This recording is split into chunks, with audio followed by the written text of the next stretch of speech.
The shocking truth behind Jeff Bezos' secret $500M mansion empire Beverly Hills 2020. A deal closes quietly, $165 million, the most expensive residential real estate transaction in California history. The buyer's name appears in corporate documents buried 3 layers deep. Limited liability companies within limited liability companies. The address leads to a law firm. The law firm points to a trust. The trust, if you dig far enough, leads to one name, Jeffrey Preston Bezos. But this is not the story of one house. This is the story of an empire, a constellation of properties scattered across America, each purchased through shell companies, each hidden behind legal walls, each serving a purpose the public never sees.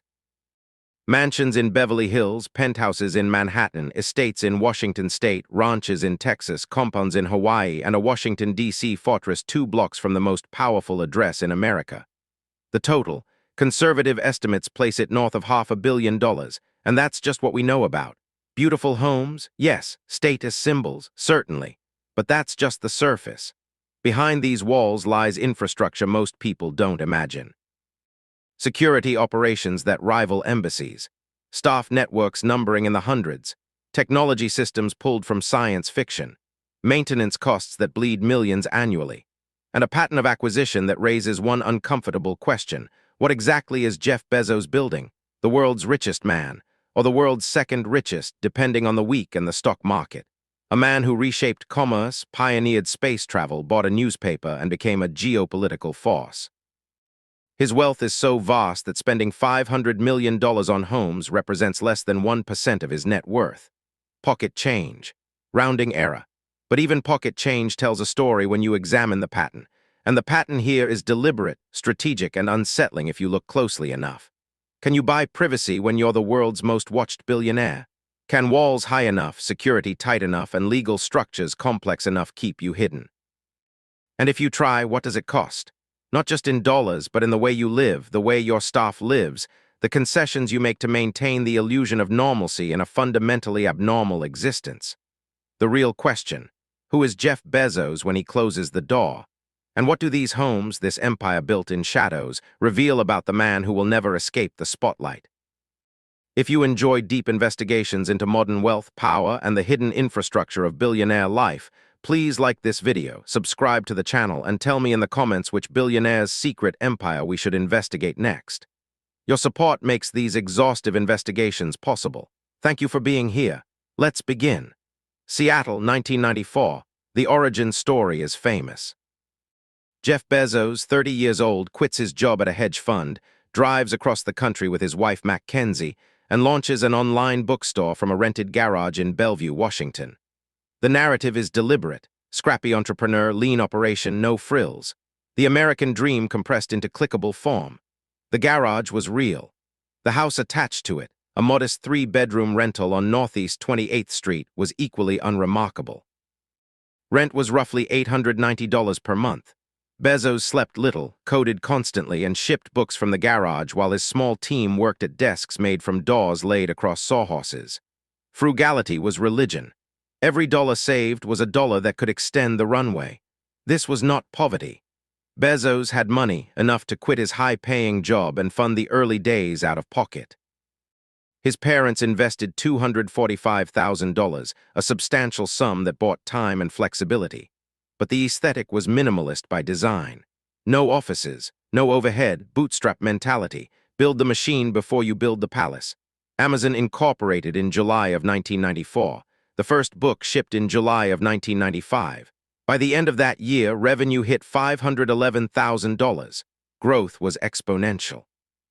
1996 brought $15.7 million. $1,997, the year Amazon went public, delivered $147.8 million. The IPO priced shares at $18. Within months, they climbed past $100.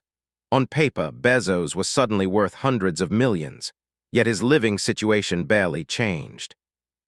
Through 1996 and into 1997, Bezos and Mackenzie stayed in modest homes, first the rental, then a small purchased house in Seattle's Maple Leaf neighborhood. The property, acquired in 1996 for approximately $250,000, was a standard family home. 3 bedrooms, 2 bathrooms, roughly 1,800 square feet. Nice, but not extravagant. Neighbors saw him mowing the lawn, walking the dog, picking up takeout. The richest man in Seattle, at least on paper, lived like an engineer with a decent salary. This was partly necessity. Amazon was burning cash to grow. Profitability was years away. Every quarter brought losses as the company expanded inventory, built warehouses, and invested in technology. Wall Street was patient, betting on future dominance, but there was no guarantee. Bezos understood that displays of wealth would send the wrong signal internally and externally. Employees worked brutal hours for stock options, not cash. If the founder showed up in a Bentley, morale would crack. It was also calculation. Bezos studied other founders. He saw the ones who peaked early, bought jets and mansions, and lost focus. He admired Sam Walton, who drove a pickup truck and stayed in cheap motels while building Walmart. Frugality as discipline, wealth deferred. The message to employees, investors, and competitors was clear. This is about the mission, not the money. But the money kept coming. By 1998, Amazon's market capitalization passed $10 billion. Bezos' personal wealth climbed into the billions. The stock was volatile, swinging wildly with every earnings report and analyst comment, but the trajectory was undeniable. The garage story was already mythologized. Media outlets ran features contrasting the humble beginnings with the soaring stock price. Bezos played the role perfectly. Casual clothes, loud laugh, relentless optimism. He was building the everything star and nothing else mattered. Behind the public persona, reality was shifting. By 1998, Bezos and Mackenzie had quietly purchased a new home. Still in Seattle, still relatively modest but noticeably larger. The property, located in the Windermere neighborhood near the University of Washington, cost approximately $950,000. $4 bedrooms, views of Lake Washington, a yard for their young son Preston, born in 2000. This was not a mansion. This was an upper-middle-class family home, the kind a successful doctor or lawyer might own. Security began to appear, not the military-grade systems that would come later, but basic measures.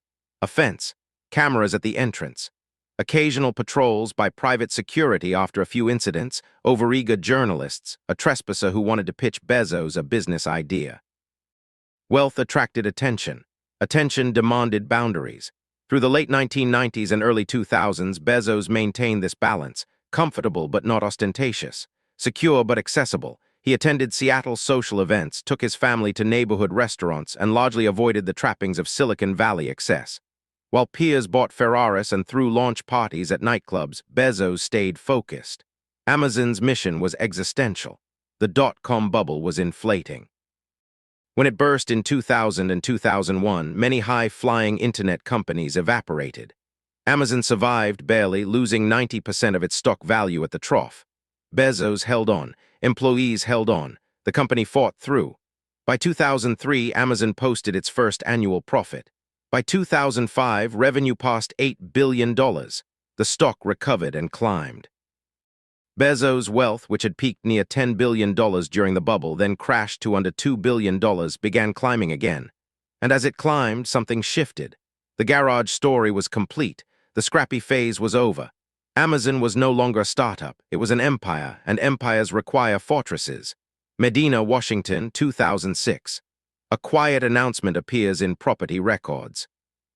A residential parcel, approximately 5.3 acres overlooking Lake Washington, has changed hands. Purchase price, $24.45 million. The buyer is listed as a limited liability company. The address traces to a law office in Seattle. The law office declines to comment, but locals know. Whispers circulate quickly in Medina, an enclave of roughly 3,000 residents, most of them very wealthy. The new owner is Jeff Bezos. Medina is Seattle's billionaire row. Bill Gates lives there. His compound, Xanadu 2, sprawls across roughly 66,000 square feet on the waterfront. Craig McCaw, the telecom mogul, owns property nearby. The median home price in Medina hovers near $3 million, but the waterfront estates trade for far more. Privacy is guaranteed. The town has its own police force. Gates are common. Paparazzi don't get far. Bezos' purchase was strategic. The property sat on the lake with unobstructed views west toward Seattle's skyline and the Olympic Mountains beyond. The existing house, built in the 1950s, was substantial but dated. Roughly 8,000 square feet, mid-century modern styling, good bones but in need of work. Bezos did not move in immediately. The house was not ready for what he required. Instead, he assembled a team: architects, designers, engineers, security consultants, and technology specialists. The mandate was clear: transform this property into a primary residence that balanced comfort, privacy, technology, and aesthetics. It needed to function as a family home for Bezos, Mackenzie, and their 4 children, 3 sons and 1 daughter adopted from China. It also needed to serve as a secure operational base: office space for Bezos and his personal staff, meeting rooms for confidential discussions, infrastructure to support communication and technology on a level most homes never approach. Renovation began quietly. Crews arrived early, left late, and signed non-disclosure agreements. Neighbors saw trucks, scaffolding, and construction fencing, but little detail leaked. The project took approximately 2 years. When complete, the transformation was dramatic. The house expanded to roughly 20,000 square feet. Not massive by billionaire standards, Gates' home is more than 3 times larger but substantial and carefully designed. Exteriors were updated with clean lines, natural materials, wood, stone, and glass. Large windows maximized views while interior layout prioritized flow and function, public spaces for entertaining, private wings for family, dedicated areas for work. Technology was embedded throughout. Smart home systems controlled lighting, climate, and security. High-speed data infrastructure supported seamless connectivity. Video conferencing equipment allowed Bezos to join meetings from home. The setup rivaled corporate offices. Entertainment systems were state-of-the-art. A private theater, multi-room audio, integration so smooth it felt invisible. Security was layered and serious. The perimeter was fenced and monitored. Cameras covered every approach. Motion sensors detected intrusion. Access was controlled electronically. Gates responded to credentials, not keys. On-site security staff, initially 1 or 2, later expanded, monitored systems, and conducted patrols. Vehicles were logged. Visitors were screened. The goal was not paranoia but pragmatism. Bezos was worth billions. He employed thousands. He made decisions daily that affected markets. Threats, credible or not, had to be anticipated. The grounds received equal attention. Landscaping was designed for beauty and privacy. Mature trees screened views from neighboring properties. Gardens were planted with native species. Lawns were maintained impeccably. A dock extended into the lake. Bezos bought a boat, nothing extravagant, but enough to take the family out on summer evenings. One unusual feature drew particular attention, though few saw it firsthand. Bezos reportedly installed a large clock mechanism within the property, a nod to his investment in the 10,000-year clock, a project by the Long Now Foundation to build a mechanical timepiece that would run for 10 millennia. The clock at Medina was smaller but symbolic. Bezos thought in decades, not quarters. Staff infrastructure was built into the design: living quarters for household employees, a garage complex that could house multiple vehicles and provide workspace for maintenance, storage for everything from holiday decorations to water sports equipment. The property functioned as a self-contained ecosystem. Once inside the gates, residents had little reason to leave. The total investment, purchase plus renovation, approached $50 million. For Bezos, whose net worth by 2008 had climbed past $8 billion, this was manageable, roughly half of 1% of his wealth, yet it marked a turning point. The Medina estate was not just a house. It was a statement. Jeff Bezos was no longer the garage entrepreneur. He was a titan, and titans required fortresses. Life at Medina settled into rhythm.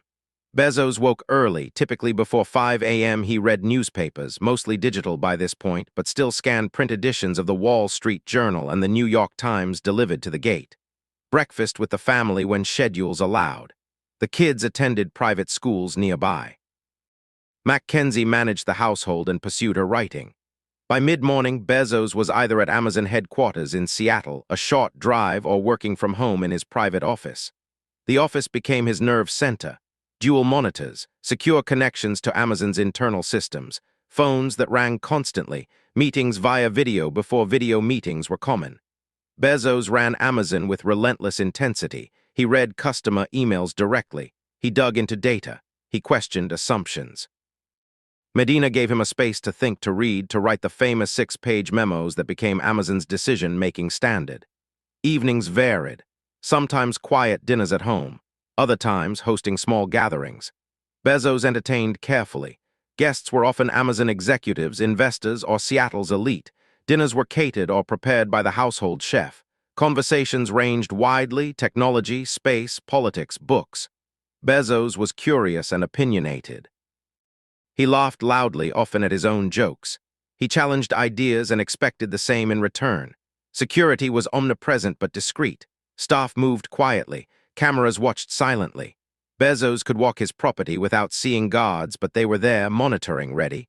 The balance was difficult. He wanted normalcy for his children, but normalcy was impossible when your father was one of the world's richest and most recognizable men. Medina became the anchor. Even as Bezos began acquiring other properties, Medina remained home base. The place his family knew best. The place he returned to after trips. The place where, for brief stretches, Jeff Bezos could be something close to an ordinary father and husband.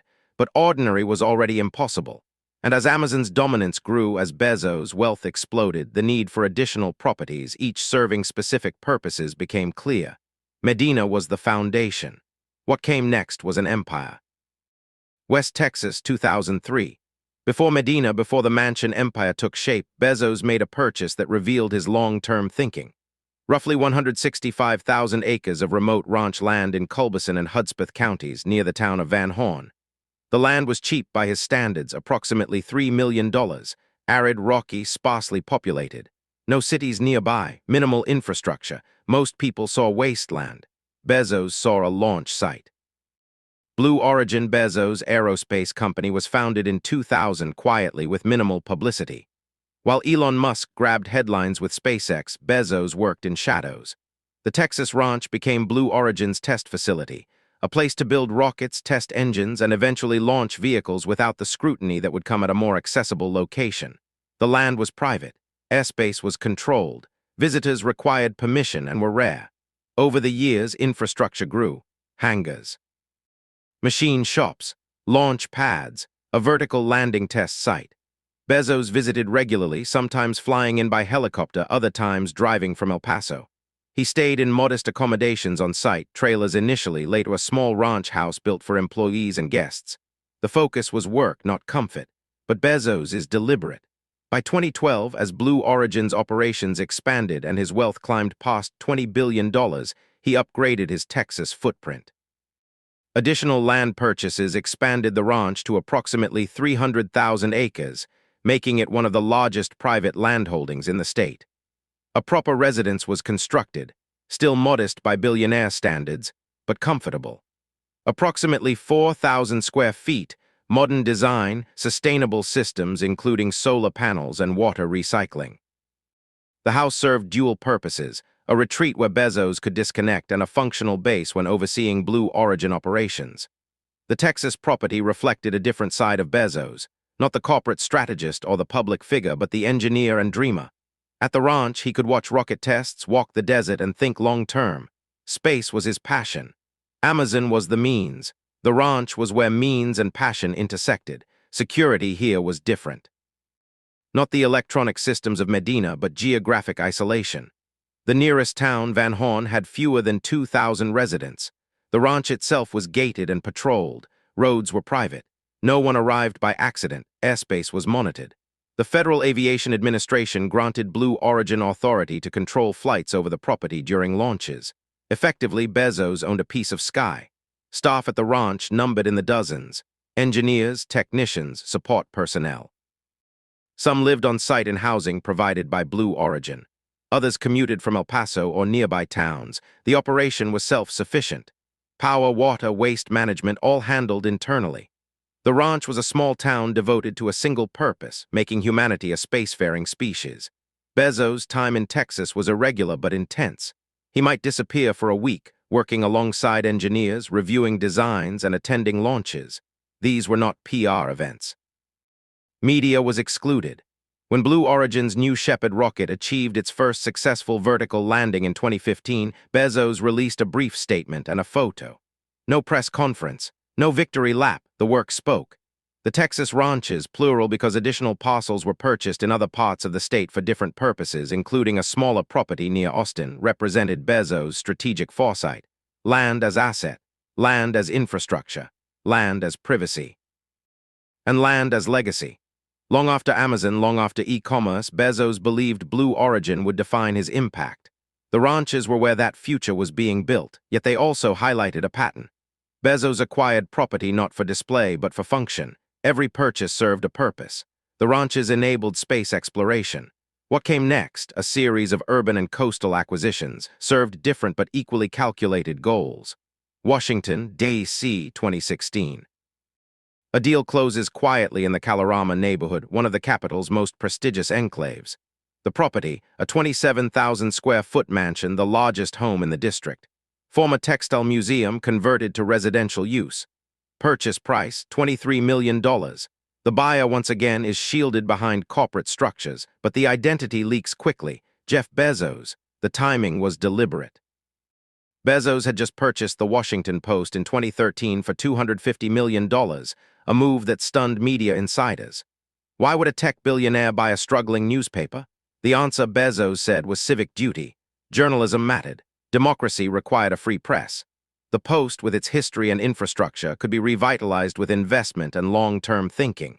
But proximity mattered too. Owning the Post meant engaging with Washington's power structure. Advertisers, politicians, regulators all operated in D.C. Bezos needed a base. Not a hotel, not temporary housing, a permanent presence. The Kalorama mansion provided exactly that. The property was extraordinary. Built in 1912 as a private home, later serving as the textile museum for decades before being converted back to residential use. The structure sprawled, 27,000 square feet, 25 rooms, 11 bathrooms, multiple entertaining spaces, a ballroom that could host 200 guests, and living quarters across multiple floors. The architecture was classical, brick and limestone, with period details preserved through the conversion. Bezos launched a renovation immediately. Reports suggested he spent over $12 million upgrading the property. Security was a top priority. The mansion sits on a residential street, S Street NW, accessible to the public. Unlike Medina, where geographic isolation provided natural barriers, D.C. required layered security. Fencing was reinforced. Cameras were installed discreetly. Motion sensors covered the perimeter. Access control systems were integrated. A security command center was built into the basement. One significant upgrade, a dedicated panic room, though officially termed a safe room. Reinforced walls, secure communications, independent power supply. In a city where threats against high-profile individuals were routine, this was not paranoia. It was standard practice. Technology infrastructure matched Medina's sophistication. Secure communications equipment allowed Bezos to participate in Amazon board meetings, Washington Post editorial discussions, and Blue Origin reviews from D.C. The house functioned as a command center. Entertainment systems were top-tier. A private screening room, multi-room audio, climate control tuned to museum-level precision to protect art and furnishings. The mansion's public-facing role was strategic. Bezos began hosting gatherings, dinners for Washington Post journalists, receptions for political figures, events that blended media, politics, and business. Guests included senators, cabinet members, diplomats, and tech leaders. These were not wild parties. They were cultivated networking opportunities. Bezos, naturally introverted, learned to work a room when necessary. These gatherings built relationships that mattered as Amazon faced increasing regulatory scrutiny. The Kalorama neighborhood itself was significant. Bezos' immediate neighbors included the Obamas, who purchased a home nearby after leaving the White House, and Ivanka Trump and Jared Kushner during the Trump administration. The neighborhood was a power nexus. Living there meant proximity to decision-makers, informal access that couldn't be replicated. Staff infrastructure at the D.C. mansion was extensive. A household manager oversaw operations. Chefs prepared meals for family and events. Housekeepers maintained the property. Security personnel worked in shifts. Administrative staff coordinated schedules. The operation resembled a small hotel. When Bezos was in residence, the house buzzed. When he was gone, which was often, the staff maintained readiness. Bezos' use of the property was strategic and irregular. He might spend a few days a month there, sometimes more during intense Washington Post crises or when Amazon faced congressional hearings. He attended events across the city. He met with editors at the Post's headquarters. He dined with lawmakers. The mansion served as his D.C. anchor, but it also highlighted a reality. Bezos was no longer just a business leader. He was a political actor. Owning the Washington Post made him a media baron. Owning a mansion blocks from embassies and power brokers made him a Washington insider. Amazon's growth meant increasing confrontation with regulators over antitrust, taxes, and labor practices. Having a foothold in D.C. was not optional. It was survival. The mansion also provided a venue for personal life. Bezos' relationship with Lauren Sanchez, which would later become public and lead to his divorce from Mackenzie, reportedly included time at the D.C. property. Privacy was paramount. Staff signed NDAs. Visitors were logged, but details never leaked until they did in 2019 when the affair became global news. The D.C. purchase marked a shift. Medina was home, Texas was passion, but Washington was power. And as Bezos' empire grew, power required real estate. New York City, 2019. A deal closes at 212 Fifth Avenue, a luxury condo tower overlooking Madison Square Park. The transaction involves 3 separate condominium units on the building's top floors. Total purchase price, $80 million. The buyer, operating through LLCs, is Jeff Bezos. This was not Bezos' first New York real estate. He had quietly acquired smaller properties earlier, including units for family members. But the 2019 purchase was a statement.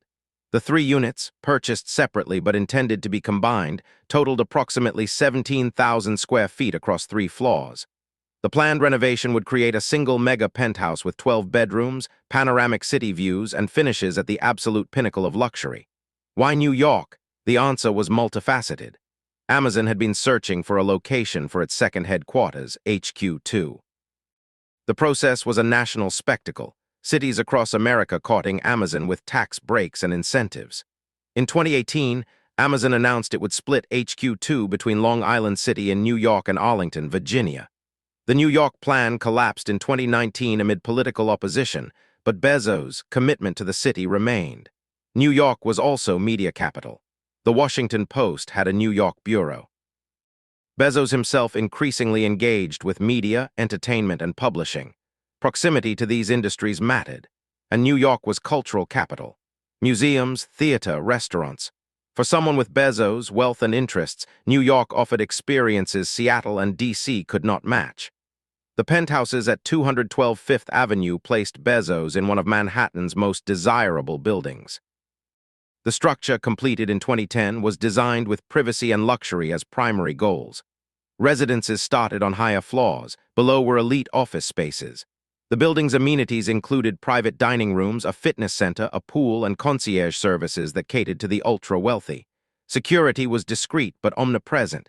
Cameras, controlled access. Staff trained to recognize residents and guests. Bezos' renovation plans were ambitious. Combining 3 units required gut renovation. Walls would come down, new layouts would be designed. Kitchens, bathrooms, and entertaining spaces would be built to custom specifications.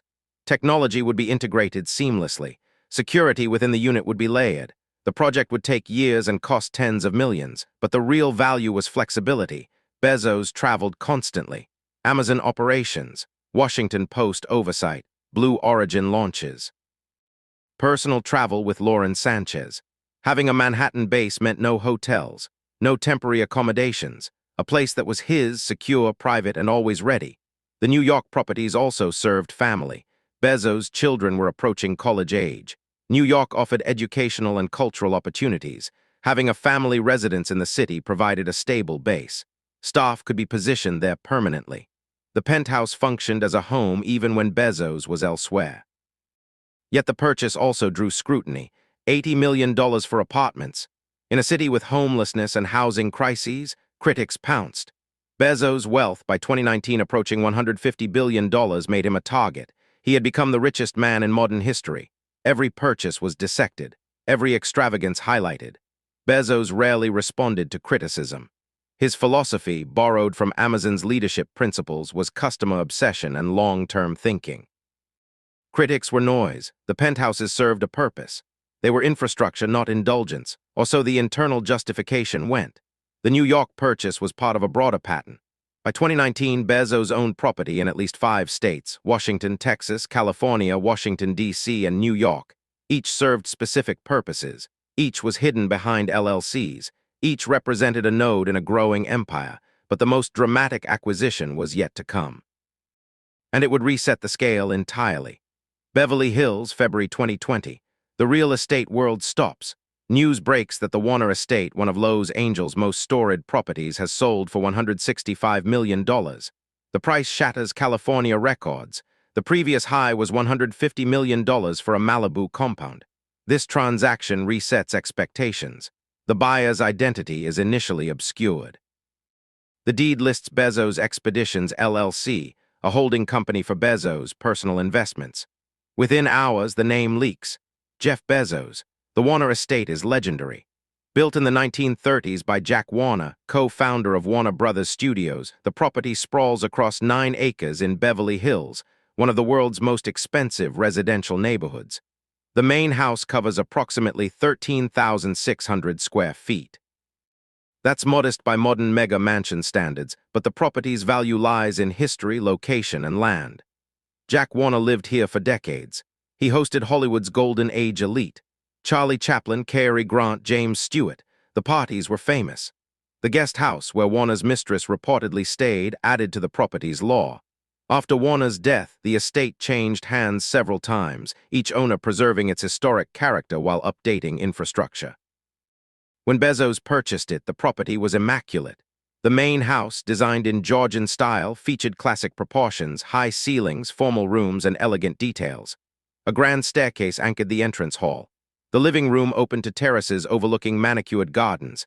A library held floor-to-ceiling bookshelves. Bedrooms were spacious and light-filled. But the real attraction was the grounds. 9 acres in Beverly Hills is almost unimaginable. The estate included multiple guest houses, a tennis court, a motor court, and gardens designed by landscape architects decades earlier and maintained impeccably since. Mature trees provided privacy. Hedges screened the property from neighboring estates. Walking the grounds felt like being in a private park, not a city lot. The price, $165 million, broke down to approximately $18 million per acre, though that math oversimplifies. You're not buying dirt. You're buying location, history, privacy, and scarcity. Properties like this rarely come to market. When they do, they attract a tiny pool of buyers, people with wealth so vast that $165 million is within reach. For Bezos, the purchase aligned with personal and professional priorities. By 2020, his relationship with Lauren Sanchez was public. Sanchez, a former news anchor and entertainment reporter, lived in Los Angeles. Her career and social circles were rooted there. Bezos needed a West Coast base beyond Seattle. Los Angeles offered access to Hollywood, the entertainment industry Amazon Studios was investing billions into, and a social scene different from tech-centric Seattle or politics-heavy DC renovation began almost immediately. Despite the property's excellent condition, Bezos commissioned updates. Security was overhauled. The perimeter, already gated and fenced, was enhanced with additional cameras, motion sensors, and reinforced gates. A security command center was installed, likely in one of the outbuildings, with monitors covering every angle of the estate. Technology infrastructure was upgraded to Bezos' standard. High-speed data connections. Smart home systems controlling lighting, climate, and entertainment across the property. Video conferencing capability in multiple rooms. The estate needed to function as a residence and a remote office. Bezos could take calls with Amazon executives, review Blue Origin plans, or discuss Washington Post strategy from Beverly Hills as easily as from Seattle. One reported addition, a state-of-the-art gym and wellness center. Bezos, post-divorce, had transformed physically. He worked out intensely, hired trainers, and adopted a strict regimen. The results were obvious. He appeared leaner, more muscular. Photos of Bezos shirtless on yachts went viral. The gym at the Warner estate supported this lifestyle. Equipment, space for trainers, recovery facilities. The guest houses were repurposed strategically. One became living quarters for household staff. Another served as a security base. A third was reserved for family or high-level guests. Each was renovated to hotel-level standards. Visitors to the Warner estate experienced luxury rivaling 5-star resorts. Entertaining infrastructure was enhanced. The property already had spaces for gatherings, but Bezos added capacity, catering kitchens, audio-visual systems for presentations. Outdoor dining areas with weather control, heaters for cool evenings, fans for warm days. Bezos began hosting events, dinners for Hollywood executives, gatherings for Amazon Studios leadership, private screenings. These were not ostentatious parties, but cultivated events designed to build relationships in an industry Amazon was determined to dominate. The Warner estate also served as a romantic retreat. Bezos and Sanchez were photographed arriving and leaving. The property offered privacy that was impossible elsewhere in Los Angeles. High walls, gated entry, staff trained in discretion. Paparazzi could camp outside, and they did, but capturing anything meaningful required extraordinary effort. Yet the purchase also intensified criticism. February 2020 was early in the COVID-19 pandemic. Millions of Americans faced unemployment, food lines stretched for miles, and Jeff Bezos, whose wealth had grown by tens of billions during the pandemic as Amazon's stock soared, bought a $165 million house. The optics were brutal. Critics called it obscene, tone-deaf, evidence of a system rigged for billionaires. Bezos' defenders counted. He bought the property before the pandemic's severity was clear. He paid fair market value. He employed staff, contractors, and service providers.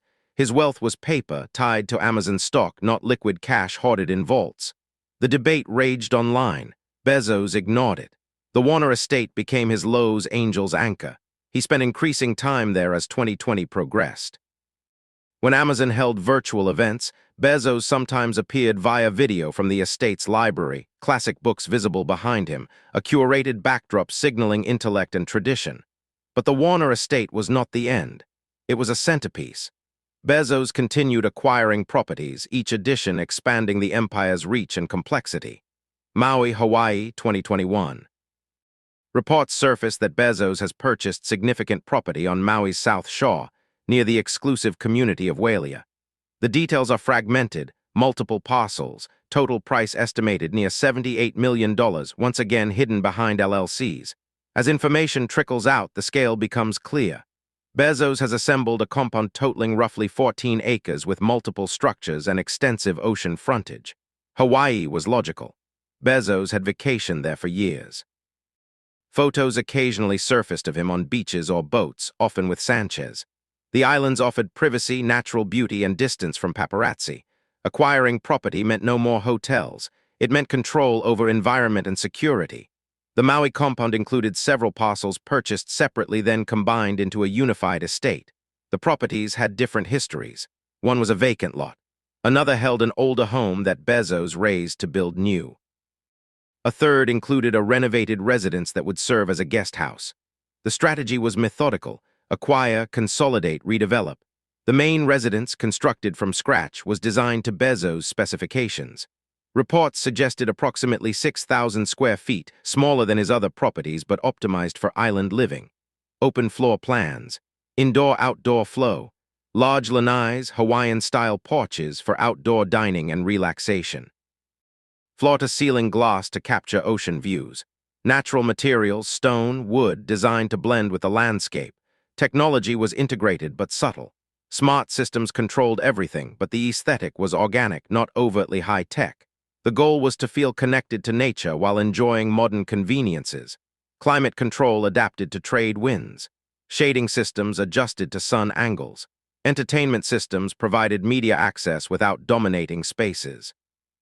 Security on an island required different strategies. Geographic isolation was inherent. Maui's South Shore, while developed, was not densely populated. The compound's ocean frontage meant one side was naturally protected, no approach from the water without being visible. Land approaches were gated and monitored. Cameras covered the property, but the tone was softer than Beverly Hills or DC. The goal was discreet protection, not fortress aesthetics. Staff infrastructure was built into the design. A separate structure housed property managers, housekeepers, and groundskeepers. The compound required constant maintenance. Tropical climates are demanding. Salt air corrodes, humidity breeds mold, plants grow aggressively. A full-time team was necessary to keep everything pristine. The compound included amenities tailored to relaxation. A pool, though the ocean was steps away. An outdoor kitchen and bar for casual entertaining. A fire pit for evening gatherings. A small gym. Water sports equipment, paddleboards, kayaks, snorkel gear. The property was designed for leisure and disconnection.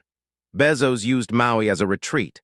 When public pressure intensified, when Amazon faced congressional hearings, when media scrutiny spiked, he would disappear to Maui for a few days or a week. No public appearances, no social media, just ocean, sun, and privacy. Sanchez often joined him. They were photographed occasionally by long-lens paparazzi on boats offshore, but the images were benign, two people relaxing. The Maui compound also served family.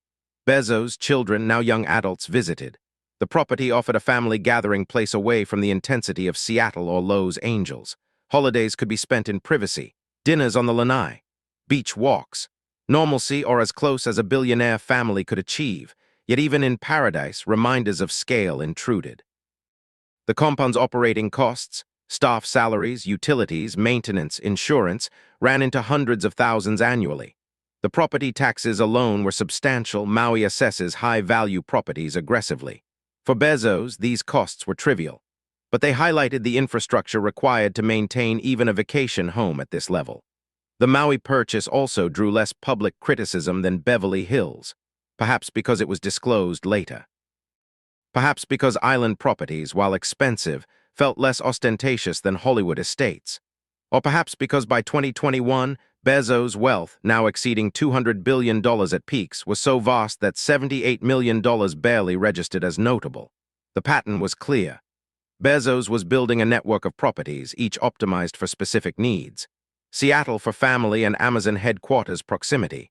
DC for political engagement. Los Angeles for entertainment industry access. New York for media and culture. Texas for space exploration. Maui for escape. Each node served a function. Together they formed an empire. But behind the glamour and stratospheric prices, a more complex story was unfolding. The story of what it actually takes to maintain this empire. The people, the systems, the costs, the infrastructure most never see.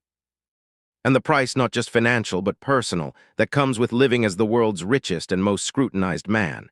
To understand Bezos' property empire, you must understand the invisible army that sustains it. Houses, no matter how expensive, are inert. They require human effort to function, especially at this scale. And the scale is staggering. Conservative estimates place Bezos' total household staff across all properties at between 150 to 200 people. Some work full-time at a single location. Others rotate between properties based on where Bezos is in residence.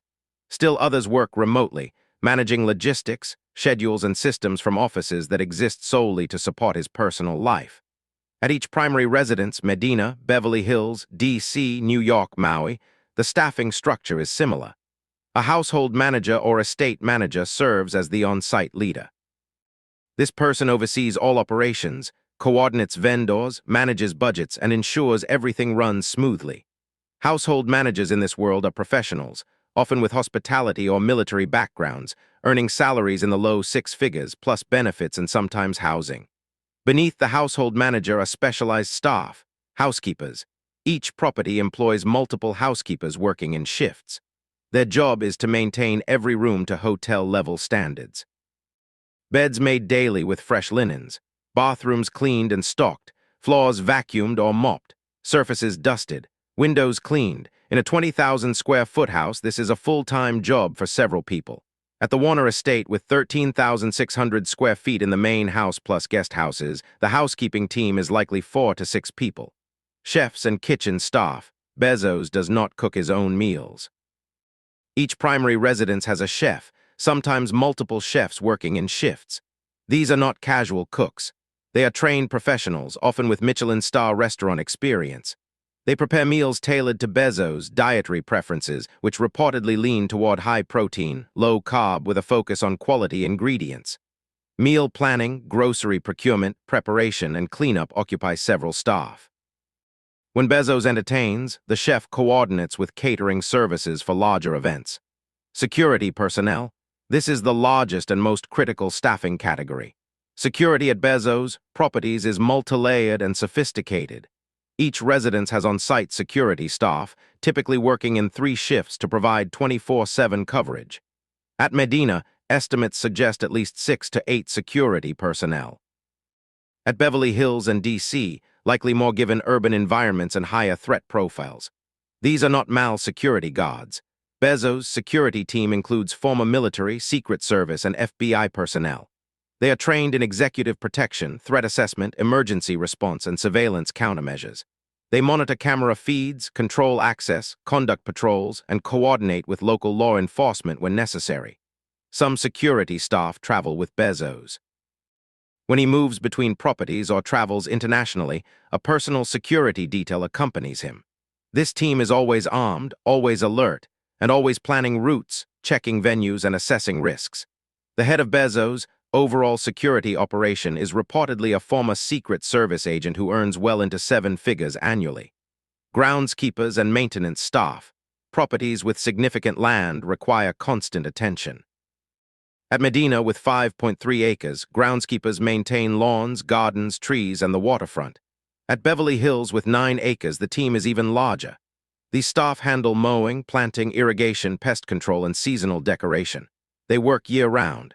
A landscape crew for a property like the Warner Estate might number 6 to 10 people. Maintenance staff handle repairs and upkeep. HVAC systems need servicing. Plumbing requires monitoring. Electrical systems demand checks. Pools need cleaning and chemical balancing. Vehicles need maintenance. At properties with boats or watercraft, staff handle that too. Maintenance teams are often contracted rather than employed directly, but the coordination and supervision are handled by on-site staff. Administrative and logistics staff. Behind the scenes, additional staff manage scheduling, travel, procurement, and coordination. These people may never set foot on the properties but are essential. They book flights, arrange ground transportation, coordinate vendor access, and ensure Bezos' needs are anticipated.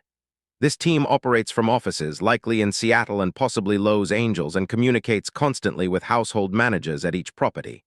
Technology and systems staff. Bezos' homes are wired with sophisticated technology. Smart home systems, security systems, communications infrastructure. These systems require maintenance and troubleshooting. Dedicated IT staff, either employed directly or contracted through a specialized firm, ensure everything functions flawlessly. When Bezos needs to join a video conference, it must work instantly. When he wants to adjust lighting or climate, the system responds. Technology staff are on call, sometimes physically present during Bezos' residence periods. Drivers and pilots. Bezos does not drive himself. At each property, drivers are available. These are not chauffeurs in the traditional sense. They are security-trained professionals who also serve as the first layer of executive protection. They know routes, traffic patterns, and emergency protocols. They drive armored or near-armored vehicles, usually high-end SUVs, maintained meticulously. Bezos also employs pilots for his private jets. He owns at least 2 Gulfstream jets, including a G650ER, one of the world's most advanced business jets. The flight crew includes captains, co-pilots, and flight attendants. These staff are employees of Bezos' expeditions or contracted through aviation management firms. They are highly trained and well compensated, with salaries for G650 captains exceeding $200,000 annually. Nannies and family staff. Bezos' children are now mostly adults, but during earlier years, nannies and tutors were part of the household. Even now, family staff assist with logistics when children visit properties. These roles require extreme discretion. NDAs are mandatory. Background checks are exhaustive. Across all properties, the total payroll for staff is estimated to exceed $20 million annually. This includes salaries, benefits, bonuses, and training.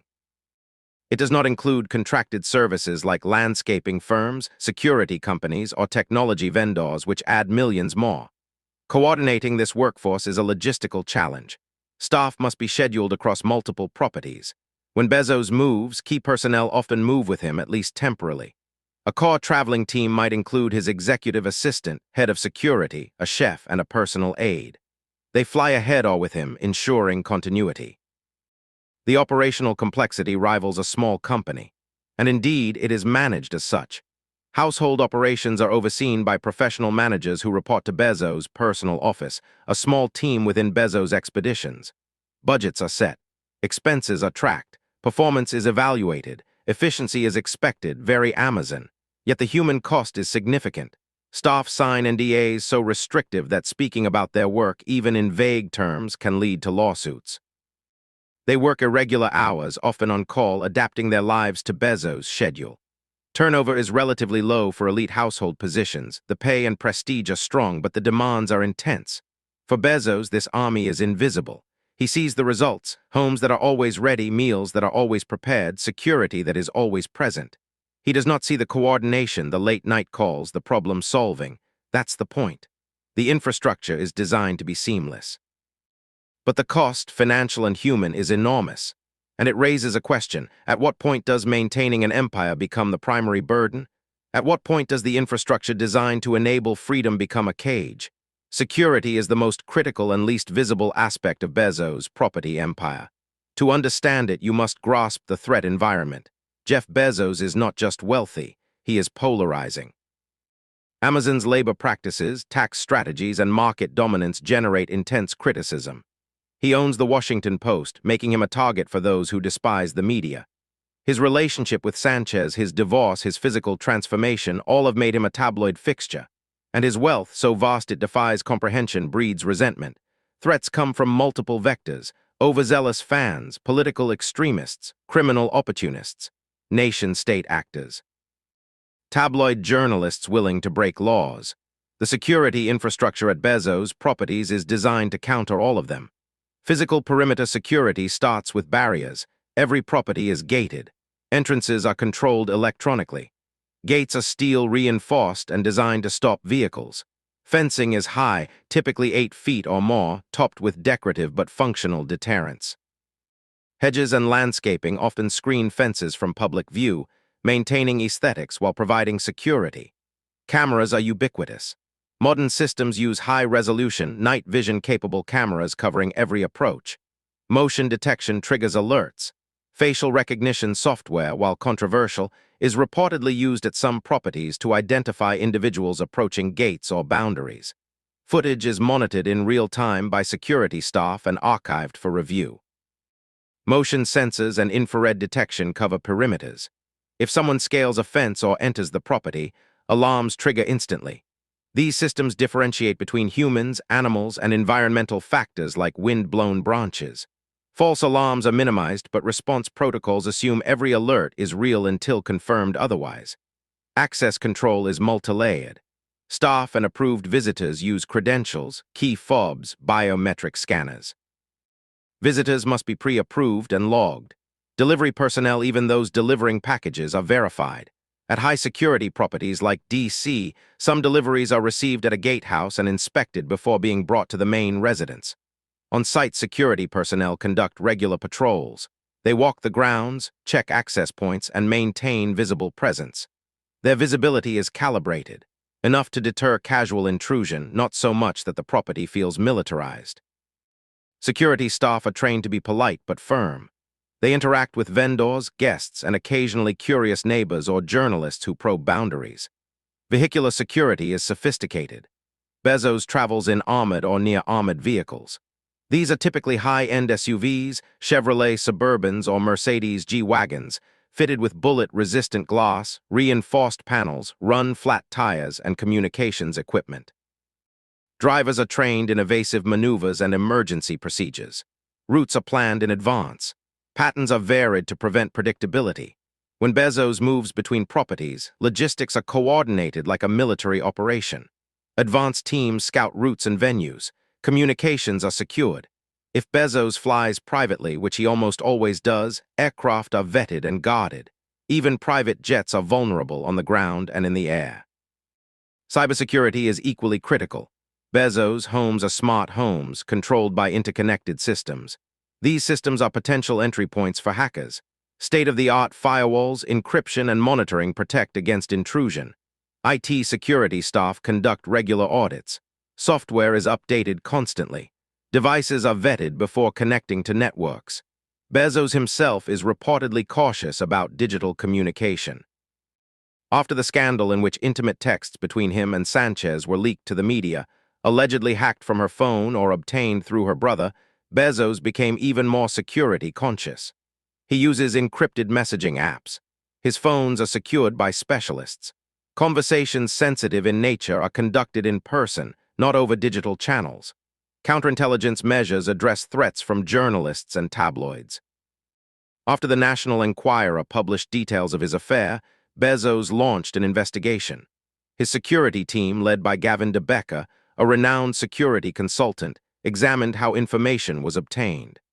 The investigation concluded that the leak likely came from sources close to Sanchez, not from hacking Bezos directly. The episode highlighted vulnerabilities. Since then, vetting of anyone in Bezos' orbit has intensified. Staff are investigated thoroughly. Background checks go beyond criminal history. Financial records, social media, and personal associations are examined. Staff sign NDAs with severe penalties for breach. Some are required to surrender personal devices during work hours. Communications with outsiders about Bezos are monitored legally through terms of employment. Legal security is another layer. Bezos' legal team, top-tier attorneys retained on permanent basis, handles threats proactively. Cease and desist letters go to media outlets that publish unapproved photos. Lawsuits are filed against trespassers. Paparazzi who cross lines face legal action. The message is clear. Proximity to Bezos without permission carries consequences. The most extreme measure, panic rooms, multiple properties reportedly have them. These are secure spaces, reinforced walls, independent air supply, communications equipment, stocked with essentials. In the event of a breach, Bezos and anyone with him can retreat to a panic room while security and law enforcement respond. These rooms are designed to withstand forced entry for extended periods. All of this comes at enormous cost. Security across all properties likely exceeds $10 million annually. This includes staff salaries, technology systems, contracted services, legal fees, and equipment. It is money spent on something you hope never to need. The psychological cost is harder to quantify. Living under constant surveillance, even self-imposed, is isolating. Bezos cannot step outside his properties without planning. He cannot visit a restaurant without advanced security sweeps.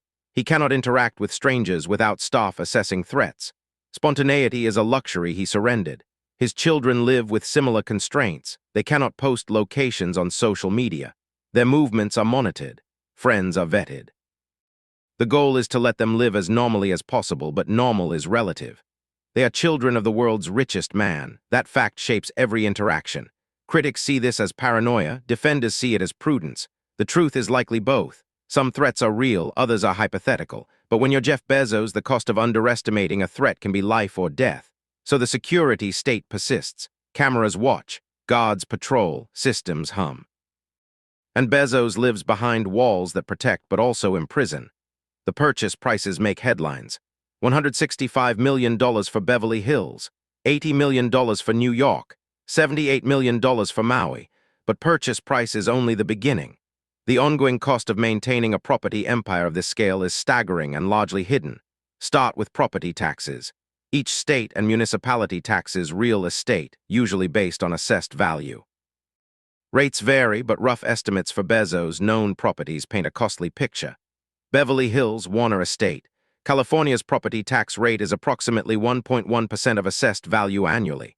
On $165 million, that's roughly $1.8 million per year. New York penthouses. New York City has property taxes and condo fees. Combined, annual costs for $80 million in property could exceed $1 million. Medina, Washington. Washington state has no income tax, but property taxes average 1%. On a property assessed near $50 million after renovations, that's $500,000 annually. Washington, D.C. D.C. property taxes vary by neighborhood, but for a $23 million property, annual taxes likely approach $300,000. Maui. Hawaii's property taxes are lower but still significant. For $78 million in property, expect $400,000 to $500,000 annually.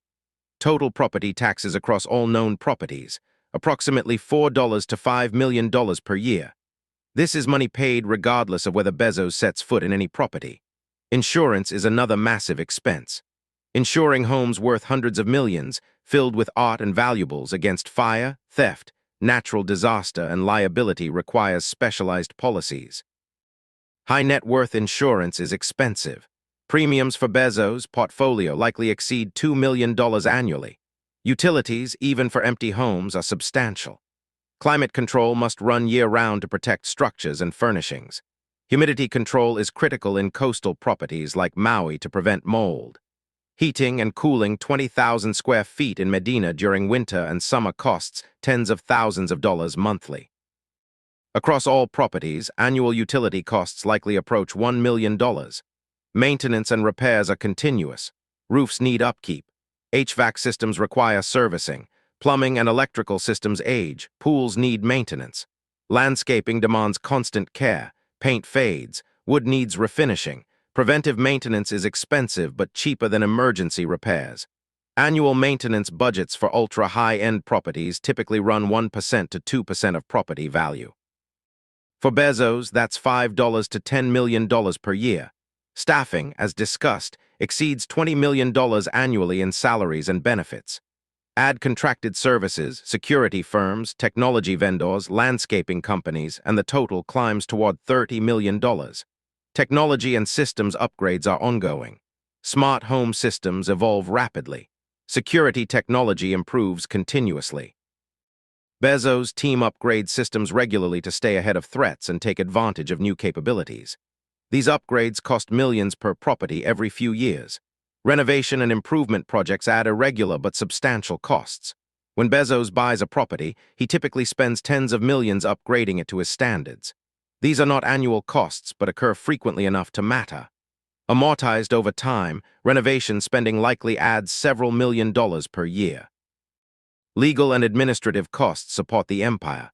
Lawyers manage property transactions, handle disputes, and ensure compliance with regulations. Accountants track expenses and manage tax strategies.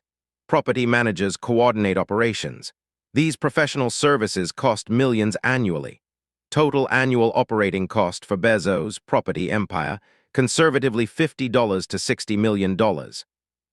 In high-spending years with major renovations, the number could approach $100 million. For Bezos, whose net worth has fluctuated between $150 billion and $200 billion in recent years, this is affordable.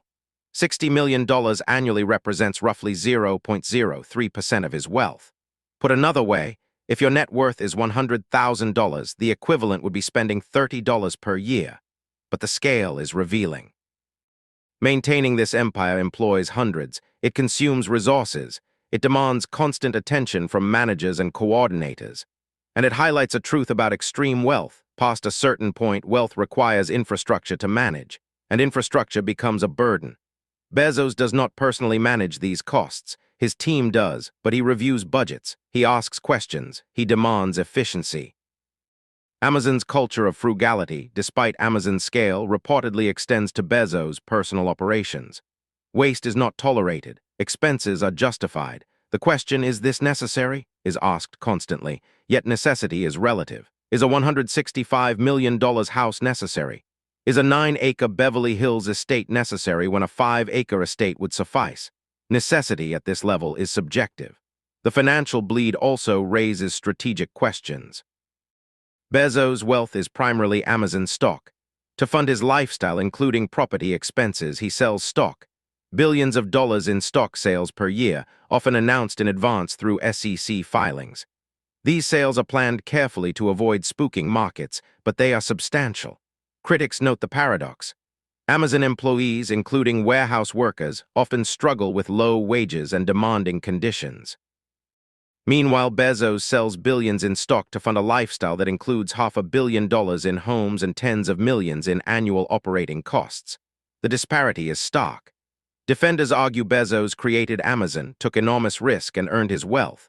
How he spends it is his business. Moreover, his spending creates jobs, construction workers, staff, vendors, the money recirculates. Both arguments have merit, and both miss a deeper point. The property empire is not just about homes. It is about infrastructure for power. Bezos needs bases in Seattle, D.C., Los Angeles, New York. He needs security. He needs privacy. These are not luxuries. They are operational requirements for someone with his wealth and influence. But the cost, financial and otherwise, is immense. And it raises a final question. Does the empire serve Bezos, or does he serve it? Jeff Bezos' property empire is designed, above all, to provide privacy. High walls, gated entries, security teams, legal structures that obscure ownership. Every element is engineered to keep the world out, yet Bezos may be the least private billionaire on Earth. His divorce from Mackenzie in 2019 after 25 years of marriage was global news. The catalyst, his affair with Lauren Sanchez, was exposed by the National Enquirer in January 2019 with intimate text messages published for the world to read. The texts were cringeworthy. Bezos, then 54, wrote like a teenager. The humiliation was public and total. The aftermath was worse. Bezos accused the National Enquirer's parent company, American Media Inc., of extortion, claiming they threatened to publish more compromising photos unless he stopped investigating how they obtained his private communications. Bezos published his accusation in a Medium post titled, "No Thank You, Mr. Pecker," referring to AMI's CEO David Pecker. The post was extraordinary, a billionaire publicly battling a tabloid. Investigations followed. Bezos hired Gavin DeBecca, a security consultant who wrote The Gift of Fear, a book on threat assessment. DeBecca concluded that the leak likely originated with someone close to Sanchez, possibly her brother Michael Sanchez, a Trump supporter with media connections. Michael Sanchez denied the allegations. The truth remains disputed, but the damage was done. Bezos' privacy, the thing his property empire was built to protect, was shredded. Tabloids camped outside his properties. Paparazzi with telephoto lenses captured him and Sanchez on yachts, at restaurants, at events. His physical transformation, he lost weight, gained muscle, became part of the story. Photos of a shirtless Bezos went viral. Memes proliferated.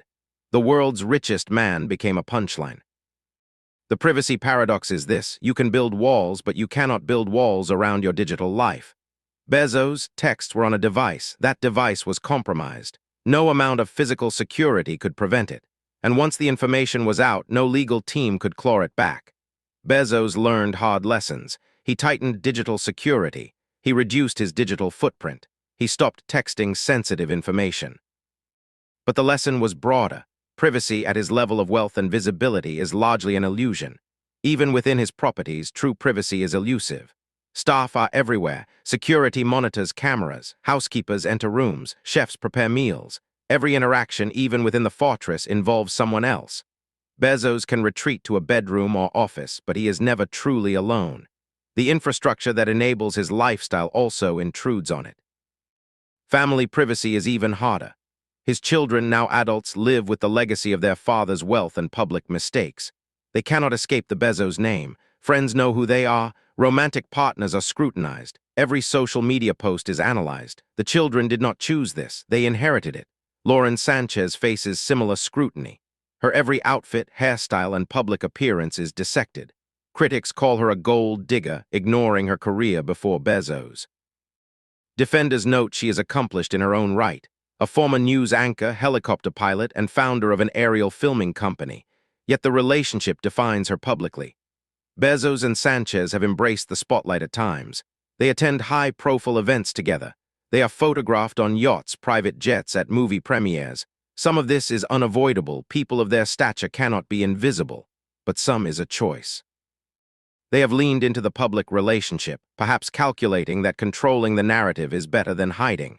Yet the paradox persists. The property empire provides physical privacy. Bezos can retreat behind gates and walls, but digital privacy is gone. Public privacy is gone. And emotional privacy, the ability to live without constant judgment, may be gone too. This raises a philosophical question: what is privacy worth? Bezos spent $500 million on properties designed to provide it. Yet the most intimate details of his life were exposed by a tabloid. The properties did not protect him. They are symbols of privacy, not guarantors of it. For someone with Bezos' wealth and power, perhaps true privacy is impossible. The best he can achieve is control. Control over who enters his properties, control over who knows his schedule, control over the narrative when possible, but control is not privacy. It is management, and management requires constant vigilance. Which brings us to the next hidden cost, the erosion of normalcy. Start with a simple act: going to a restaurant. For most people, this involves choosing a place, driving there, walking in, and ordering. For Bezos, it is an operation. First, the decision to dine out must be made in advance. Spontaneous decisions are rare. Security needs time to prepare. The restaurant must be contacted, not by Bezos, but by his staff. A reservation is made, often under a pseudonym.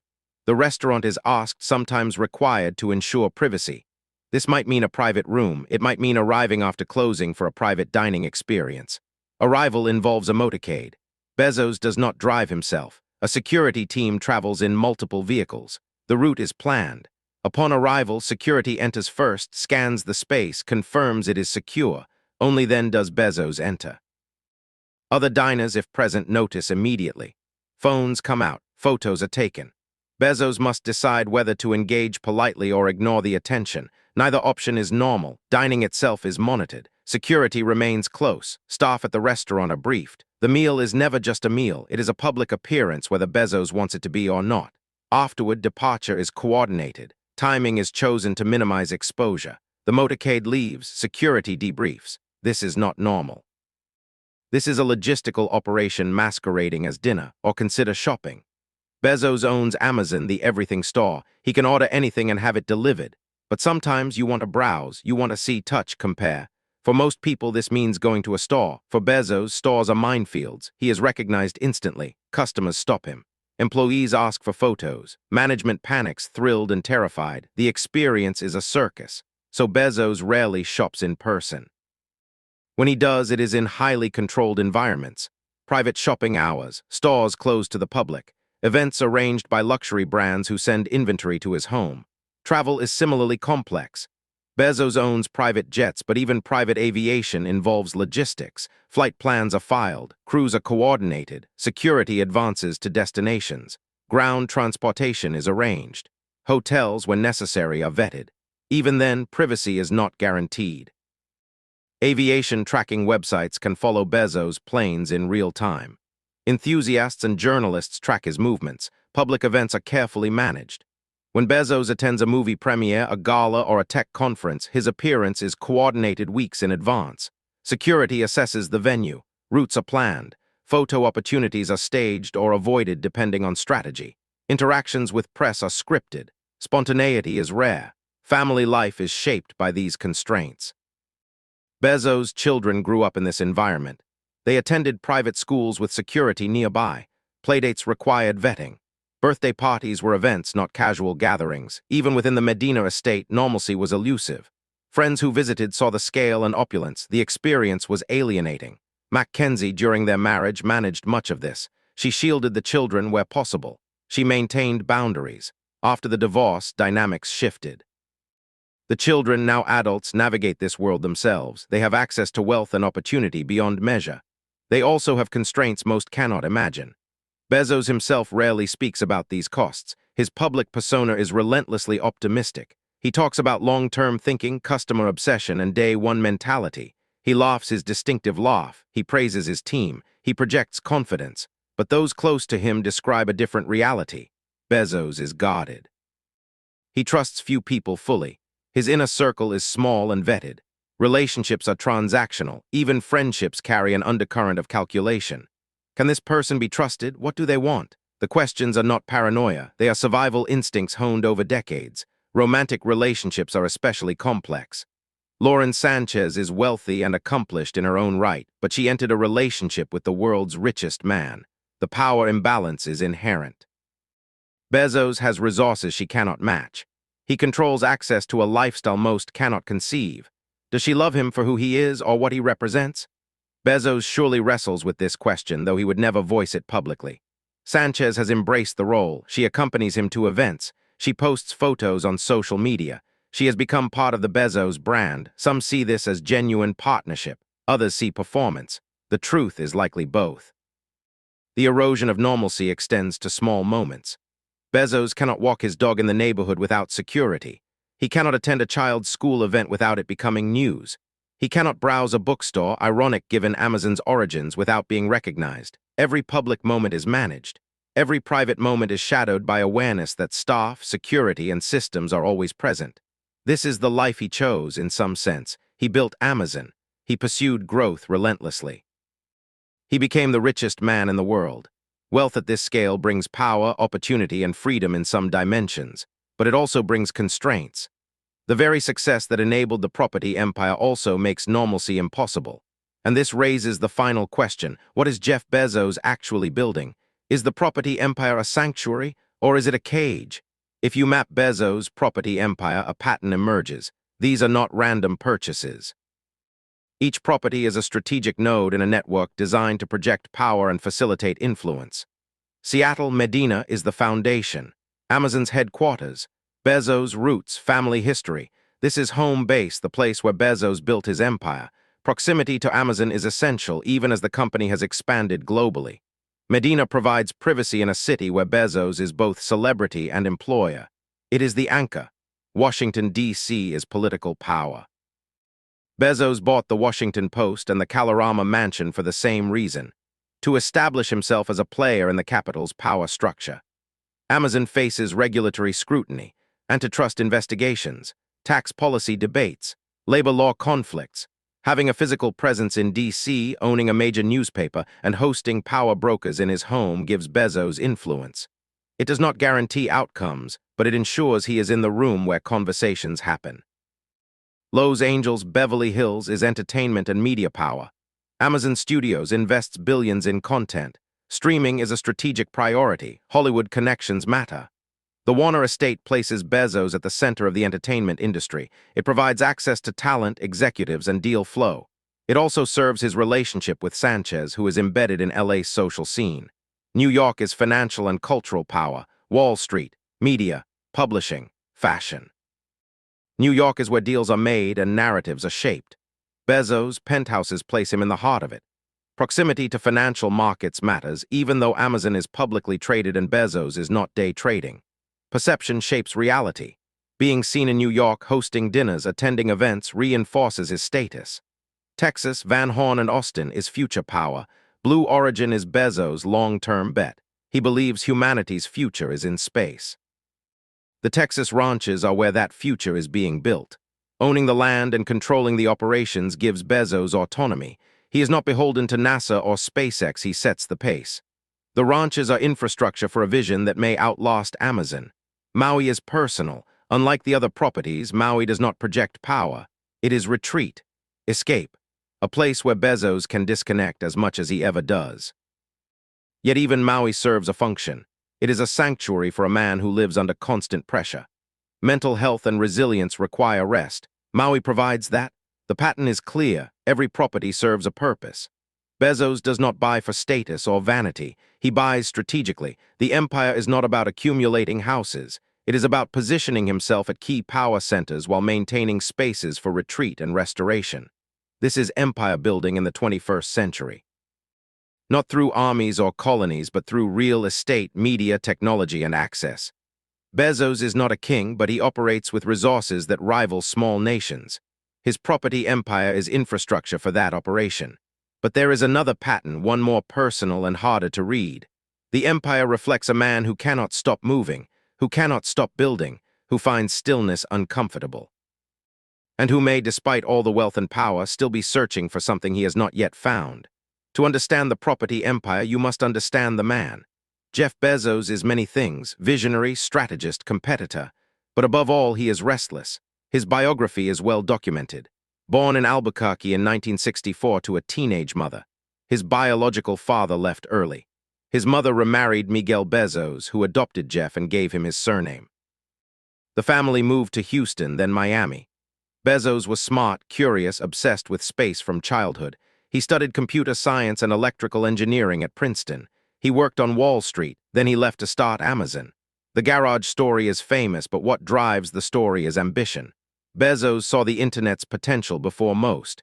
He believed commerce would move online. He bet everything on that vision, and he was right. But success did not bring satisfaction. It brought new goals. Amazon started with books. Then it added categories, then it built infrastructure, then it entered cloud computing, then it launched original content, then it acquired Whole Foods, then it entered healthcare. The mission, the everything store, is boundless by definition. Bezos operates with a long-term mindset. He famously prioritized growth over profits for years. Wall Street doubted. Bezos held firm. His philosophy, build for the future even if it costs in the present. This thinking shaped Amazon. It also shapes his personal empire. The properties are not about today, they are about tomorrow. Bezos is building infrastructure for decades. He wants bases in key cities for himself, his children, future generations. He wants retreat spaces where he can think long-term. He wants assets that appreciate and provide utility. But there is restlessness beneath the strategy. Bezos moves constantly. He is in Seattle one day, DC the next, Los Angeles the day after. He is launching rockets in Texas. He is vacationing in Maui. He is attending events in New York. The pace is relentless. Why? Power and wealth do not require this pace. Bezos could delegate, he could slow down, he could enjoy the fruits of his labor, but he does not. Part of the answer is temperament. Bezos is wired for intensity. He sleeps relatively little. He reads voraciously. He asks relentless questions. He challenges assumptions. This is not performance. This is who he is. Part of the answer is competition. Bezos is competitive to a degree that unsettles people. He does not just want Amazon to succeed. He wants it to dominate. He does not just want Blue Origin to reach space. He wants it to surpass SpaceX. He measures himself against others constantly. This drives excellence. It also drives exhaustion. Part of the answer is legacy. Bezos is 60 years old as of 2024. He is aware of mortality. He talks about the long term, decades and centuries because he knows his time is limited. The property empire, Amazon, Blue Origin, these are designed to outlast him. They are his mark on history, but there may be another answer one Bezos would never voice publicly. Perhaps the restlessness is avoidance. As long as he is building, competing, acquiring, he does not have to face deeper questions. What is it all for? What does wealth mean if normalcy is impossible? What does success mean if privacy is lost? These are uncomfortable questions. Easier to keep moving. Easier to focus on the next acquisition, the next launch, the next quarter. Stillness invites reflection, and reflection might reveal that the empire, for all its grandeur, cannot fill the voids that wealth cannot touch. This is speculation, perhaps unfair. Bezos may be perfectly content. He may find fulfillment in his work, his relationship, his family, but the pattern suggests otherwise. The pace suggests a man who cannot or will not stop, and the property empire reflects this. It is vast, complex, and ever-expanding. It serves functions, yes, but it also reveals a person who builds because building is what he does, even if the building comes at enormous cost. Jeff Bezos' property empire is legal. He earned his wealth through founding and growing Amazon, a company that revolutionized commerce and created value for millions. He pays taxes, though critics argue not enough. He employs hundreds of staff directly and thousands indirectly. He invests in space exploration, media, and philanthropy. By the rules of capitalism, his wealth is legitimate. Yet the empire raises uncomfortable questions. What does it mean when one person owns $500 million in residential real estate? What does it mean when that person's wealth grew by over $70 billion during a pandemic while millions faced unemployment and housing insecurity? Start with the basics. $500 million could house thousands of homeless families. It could fund schools, hospitals, infrastructure. It could address food insecurity. Instead, it sits in properties used intermittently by one man, his family, and guests. Critics argue this is obscene. Wealth inequality has reached levels unseen since the Gilded Age. The gap between the ultra-wealthy and everyone else widens. Bezos symbolizes this disparity. His property empire is proof that wealth, once accumulated, becomes self-perpetuating. Properties appreciate. Investments grow. The rich get richer. Defenders counter. Bezos earned his wealth. He took risks. He built a company that employed over 1 million people globally and provided convenience to hundreds of millions of customers. His spending creates jobs, construction workers, staff, vendors. The money recirculates, and his wealth is not cash hoarded. It is primarily Amazon stock. Selling it would tank the stock price and harm millions of shareholders. Both arguments have merit, and both miss deeper truths. First, wealth at Bezos' level is not just about him. It is structural. Amazon's dominance, built on network effects and scale, makes competition nearly impossible. Amazon's labor practices, warehouse conditions, union opposition, squeeze workers to maximize efficiency. Amazon's tax strategies, locating operations in low-tax jurisdictions, lobbying for favorable policy, reduce public revenue. Bezos' wealth is built on systems that favor capital over labor and scale over competition. Second, property at this scale distorts markets. When Bezos bought the Warner estate for $165 million, he reset expectations. Comparable properties now price relative to that sale. Ultra-luxury real estate inflates. This does not affect Bezos, it affects everyone else. Housing in Los Angeles, New York, Seattle becomes less affordable. Wealth concentrates geographically. Working families are priced out. Third, the cultural impact is corrosive. When the richest man on Earth buys a $165 million house during a pandemic, it sends a message. Wealth is a game for the elite. The rest of you struggling with rent and groceries are irrelevant. Whether Bezos intends this message is immaterial. The message is received. Fourth, the opportunity cost is staggering. Bezos pledged $10 billion to climate change through the Bezos Earth Fund. He donated $100 million to food banks during COVID. These are meaningful contributions. They are also tiny relative to his wealth. $10 billion is roughly 5% of his net worth. For someone earning $50,000 annually, the equivalent is donating $2,500. Commendable but hardly sacrificial. Meanwhile, the property empire costs $50–60 million annually to maintain. That money, spent differently, could fund schools, clinics, or housing. Bezos chooses luxury over broader impact. That is his right, but it is a choice. Finally, there is the question of democracy. Bezos owns the Washington Post. He funds political groups through undisclosed donations. He has direct access to lawmakers and presidents. His wealth grants him influence beyond voting. This is not illegal, but it is anti-democratic. In a functioning democracy, power should derive from consent, not wealth.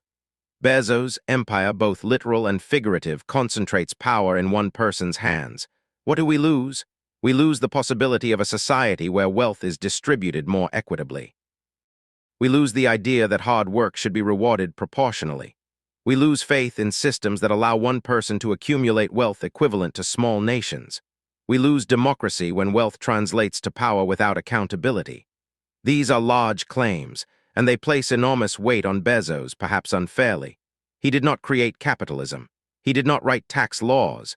He did not design systems that favor billionaires. He is a product of those systems, not their architect. Yet he benefits enormously, and with benefit comes responsibility. The question is whether Bezos acknowledges that responsibility, and whether the property empire, symbol of his success, is also a symbol of a system that needs fundamental reform. Jeff Bezos rarely responds to criticism directly. His approach to public relations is strategic silence punctuated by occasional calculated statements. When the National Enquirer exposed his affair, Bezos responded with the Medium post accusing extortion. It was uncharacteristic and bold, but it was also strategic. He framed himself as the victim, fighting a corrupt tabloid. Public sympathy shifted in his favor. When Amazon faced criticism over warehouse conditions, Bezos said little publicly. Amazon's PR team issued statements. Dave Clark, then head of operations, defended practices on Twitter. Bezos stayed above the fray. This is deliberate. CEOs who engage critics often lose. Staying silent allows others to fight while Bezos remains focused on long-term goals. When Bezos was criticized for his wealth and property purchases during COVID, he said nothing. No justification, no apology, silence. This strategy works. Engaging critics legitimizes them. Ignoring them denies oxygen. Most controversies fade. The news cycle moves, and Bezos continues, but silence has costs. It reinforces perceptions that Bezos is out of touch, that he does not care about public opinion, that his wealth insulates him from accountability. Occasionally, Bezos offers justifications. In interviews, he has said he views wealth as responsibility. He must deploy it wisely. Space exploration, climate change, and supporting journalism are his priorities. Properties are necessary infrastructure, not indulgence. These justifications are partially true. Bezos does invest in long-term causes, but the justifications also ring hollow. Necessary infrastructure does not require $165 million mansions. A comfortable home in Beverly Hills can be had for $10 million. The remaining $155 million could fund real impact. Bezos' defenders argue that how he spends his money is his business. Property purchases harm no one. He pays taxes on them. He employs staff. The criticism is envy, not principle. But this misses the point. The question is not legality. It is morality. Should one person own $500 million in homes while millions struggle with housing insecurity? Legality and morality are not the same. Bezos' response, or lack thereof, suggests he does not wrestle with these questions publicly. Perhaps he does privately. Perhaps he believes his contributions, Earth Fund, post-ownership, Blue Origin, justify his lifestyle. Perhaps he believes criticism is inevitable at his level and not worth engaging. Or perhaps he simply does not care. Bezos is famously data-driven. If criticism does not affect Amazon's stock price, his ability to operate, or his personal security, why respond? This is rational but chilling. It suggests a person insulated from consequence. And insulation from consequence is dangerous for Bezos and society. The property empire in this light is more than real estate. It is a symbol of wealth so vast that public opinion becomes irrelevant, a symbol of power so concentrated that accountability is optional, a symbol of systems that allow individuals to accumulate resources beyond imagination while others struggle for basics. Bezos may never respond to these criticisms directly, but history will, and history's judgment may be harsher than Bezos anticipates. The shocking truth behind Jeff Bezos' secret $500 million mansion empire is this: it is both sanctuary and symbol. Sanctuary for a man whose wealth and visibility make normalcy impossible. Symbol of a system that allows wealth to accumulate without meaningful constraint. The properties themselves are extraordinary: architectural gems, technological marvels, homes that provide security, privacy, and comfort at the highest imaginable level. They serve real functions. They enable Bezos to operate globally, to maintain relationships, to retreat and restore. But they also represent something darker. They represent inequality so extreme that one person's vacation homes cost more than most people earn in lifetimes. They represent priorities, luxury over broader impact. They represent a system where wealth compounds endlessly while working families fall further behind. Bezos is not a villain. He is a product of systems he navigated brilliantly. He saw opportunities, he took risks, he built something remarkable. Amazon changed the world. Blue Origin may change it more. His success is real, but so are the costs. The costs to workers who built Amazon's infrastructure, the costs to competitors crushed by Amazon's scale, the costs to communities where Amazon operates but pays minimal taxes, the costs to democracy when wealth translates to unaccountable power. The property empire is the physical manifestation of those costs. $500 million in homes is not just real estate. It is a statement that in modern America wealth has no ceiling, power has no check, and those at the top can live in fortresses while the rest struggle for shelter. Can one man own too much? The question is not legal, it is moral, and the answer depends on what kind of society we want. If we want a society where success is rewarded without limit, where wealth is private and accumulation is virtue, then Bezos' empire is fine. If we want a society where resources are distributed more equitably, where extreme wealth is taxed or redistributed, where power is accountable to more than shareholders, then the empire is a problem. Bezos will not answer these questions. He is building, always building. The empire will grow, more properties, more systems, more infrastructure. Because that is what builders do, but the rest of us must answer. What does it mean to live in a society where billionaires build empires while millions cannot afford homes? What does it mean when privacy costs $500 million? What does it mean when wealth insulates from consequence? These are the questions the empire raises, and they demand answers, not from Jeff Bezos, from all of us. The shocking truth is not the properties themselves. It is what they reveal about wealth, about power, about the world we have built and the world we tolerate, about what we value and what we ignore.